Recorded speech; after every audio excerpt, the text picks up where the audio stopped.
KPU gelar pleno penetapan caleg terpilih anggota DPRD Kota Makassar. Komisi Pemilihan Umum, KPU, Kota Makassar menetapkan perolehan suara dan calon terpilih anggota Dewan Perwakilan Rakyat Daerah, DPRD, Kota Makassar. Penetapan itu berlangsung di Hotel Claro Makassar, Jalan AP Petarani, Kota Makassar, Kamis, 2 Mei 2024, malam. Dari pantauan Tribun Timur, beberapa perwakilan partai politik, Parpol, tampak hadir dalam penetapan malam hari ini. Mulai dari Ketua DPC PKB Makassar Fauzi Andiwawo, Ketua PKS Makassar Anwar Faruk, Ketua Komisi di DPRD Makassar Andi Hadi Baso dan beberapa perwakilan partai lainnya. Ketua KPU Makassar Hambalie mengatakan, rapat pleno terbuka malam hari ini adalah untuk menetapkan jumlah kursi setiap partai.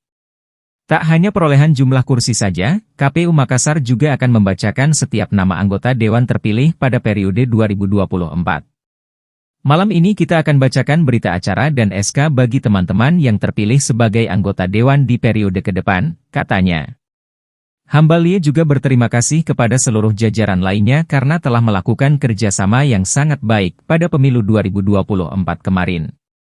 Saya mengucapkan terima kasih atas kerjasama kepada seluruh pihak atas kerjasama pada pemilu kemarin, ungkapnya.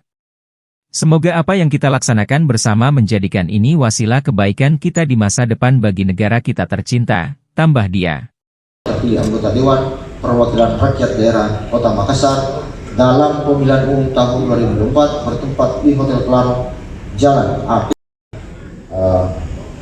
Yang kemudian masing-masing setelah kita baca langsung penandatanganan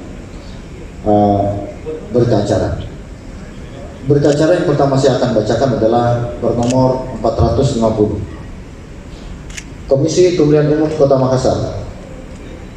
Berita acara nomor 450 dari PL 01.9BA-7371-2. Download Tribun X sekarang.